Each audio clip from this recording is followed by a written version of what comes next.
So yun mga master, ngayong araw magpapalit tayo ng fork oil ng ating front shock.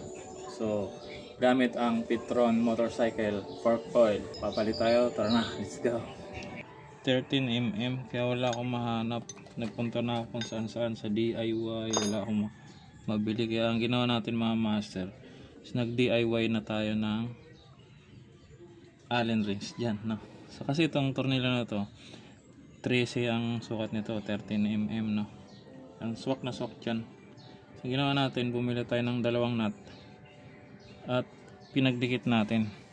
So yan yung gagawin natin pambaklas dito, kasi wala tayong mahanap na Allen rings na 13. Yung 13mm yung laki, so sobrang laki kasi niya.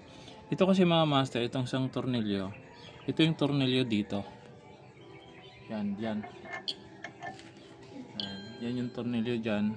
Bali 13mm din to, swak to dapat dito. Ito sana yung gagawin kong pang DIY, kaso baka naman masira ko yung thread.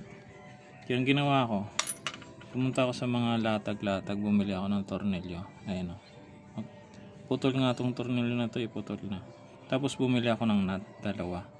Tapos yung nut na dalawa, pag sikipin mo lang siya, kung masikip na, yan yung gagamitin nating Allen rings dito, diba? Pero yung nut na to 12mm to mga master. Ito lang yung 13, yung ulo nya. So ito yung pambubukas natin dito. So baling gagamitan natin yung nasa ilalim na nut. Yun o, diba? So wala tayong mabili, so DIY tayo. Baga diskartihan lang mga master para magawa natin yung dapat magawa natin. Para-paraan lang. Lahat mayroong paraan.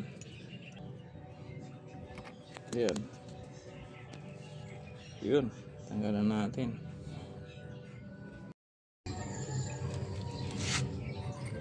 Baho.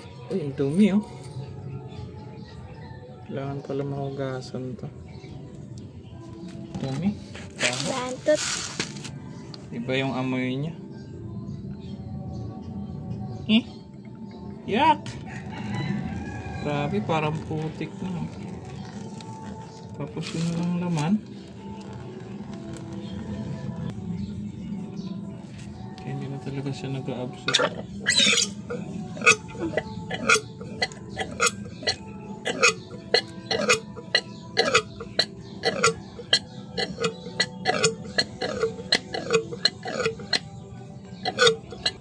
Yan, habang pinapatulo natin yun, bubuksan naman natin itong isa. Ito, tayo pa. Ang ating DIY Allen rings.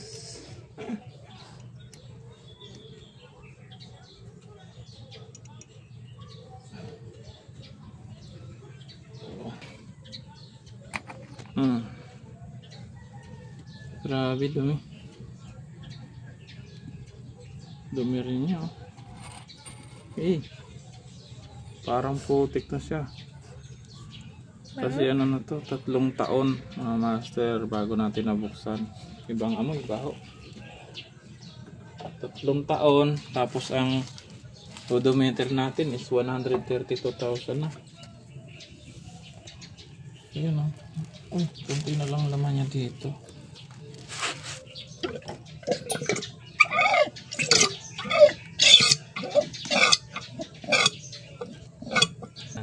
Ngayon naman mga master, lilinisin natin to gamit ang V5 degreaser, no?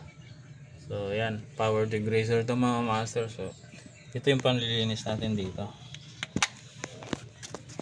Okay, spray lang yan.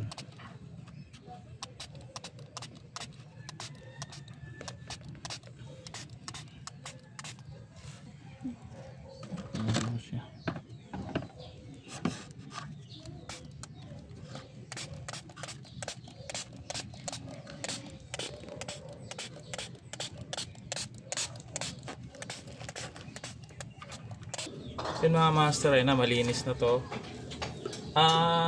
Dapat mga master, kailangan baklasin pa natin to dito. Mayroon pang tornilyo dyan para mabaklas natin to telescopic. Kaso hindi na natin gagawin dahil hindi naman tayo magpapalit ng oil seal.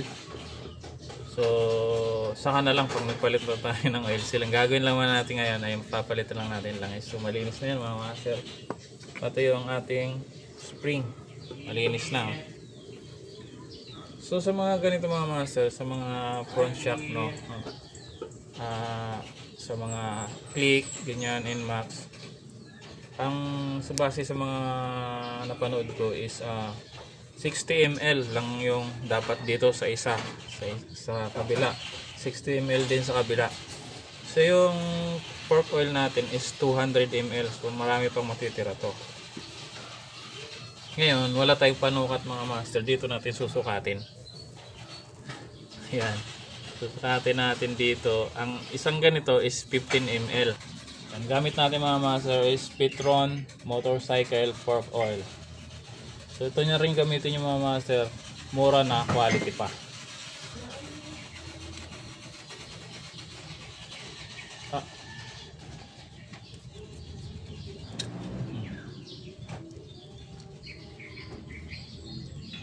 So kuha tayo dito na 15 ml, bali tatlo, no? Dito ka, tingnan nyo naman mga master, oh. Napakalinaw, no? Linaw ng fork oil, no? Linaw. Pero yung nakuha natin dito kanina is ang dumi na, parang putik na. Try mo natin salin dito, pero parang ano, diretso na lang natin dito, no?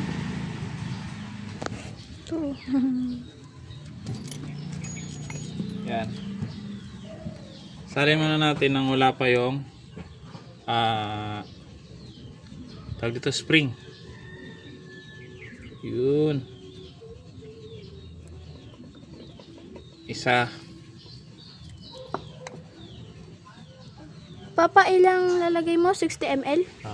Dapat apat. Ay, apat pala, no? Kasi 15 ml lang to eh. So apat na ganito mga master, kasi yung sukatan natin is 50 ml lang. Bali apat na scoop yung lalagay natin. Nakadalawa na tayo.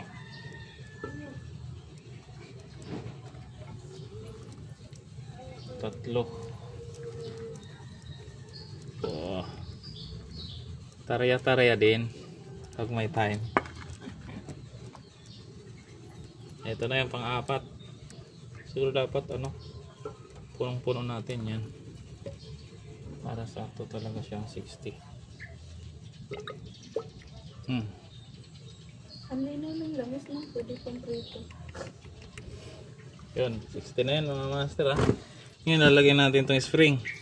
Ang spring mga master, paglagay nyan, yung mga malimit na anong tawag dito, yung distansya nya dikit-dikit, yun yung sa ilalim. Yung mga agwat-agwat na malaki sa ibabaw. So ilalagay na natin. Yan. Ang spring nito mga master is pantay lang talaga siya, no? Tapos ipapump natin yan mga master. Yan, o, maririnig nyo yung daguok ba, para lumabas yung hangin. Para lumabas yung hangin yan mga master. Kaya papump natin ng ganun. Yung iba kasi mga master, pag nagsukat sila, pinupuno nila dito. Habang nakalubog yung pinupuno nila dyan. So hindi tayo magbabase doon, kasi baka umapaw din. Ang talagang 60 ml lang talaga yung lalagay natin.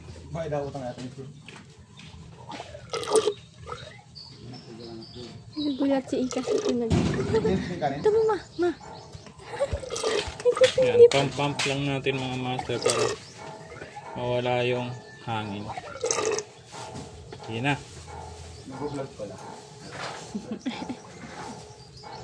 Lagyan na natin to.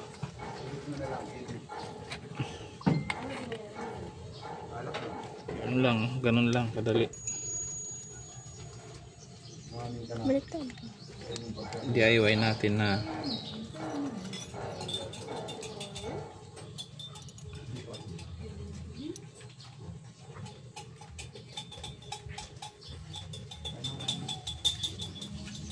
Okay. Ang pag ano nito mga master, hindi siya ganong kahigpitan ha. Hindi siya dapat hinihigpitan ng todo. Kasi pag baklas mo yan, mahirapan ka. Yan. Hindi naman yan matatanggal mga master kasi may spring. Try natin. Yun oh. Ganda na ng ano, laro.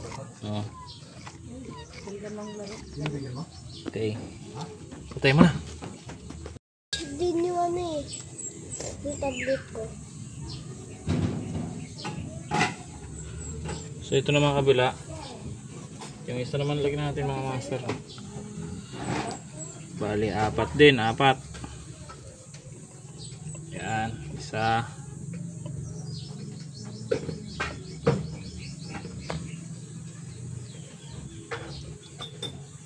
Dalawa. Tatlo. Tatlo. Isa pa. Oh, manok-nok. 4. Ano yun? Like?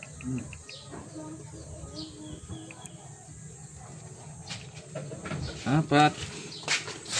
Ganun ulit yung mga ma-limit na agwat dito sa ilalim yan. Ito yung malaking agwat sa ibabaw. Lagyan na natin yan. Master. And pump lang natin yan. Para matanggal yung hangin. So, ano yun mga master. Lagyan na natin to nut. Yun o. DIY na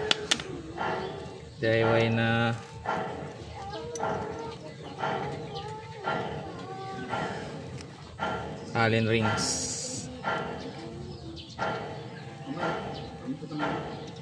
So ganun din to mga master ha. Hindi siya ganong kahigpitan ha. Huwag natin masyadong higpitan kasi mahirapan tayo magtanggal nyan. Hindi naman yan basta-basta mababaklas kasi may spring yan. Ha?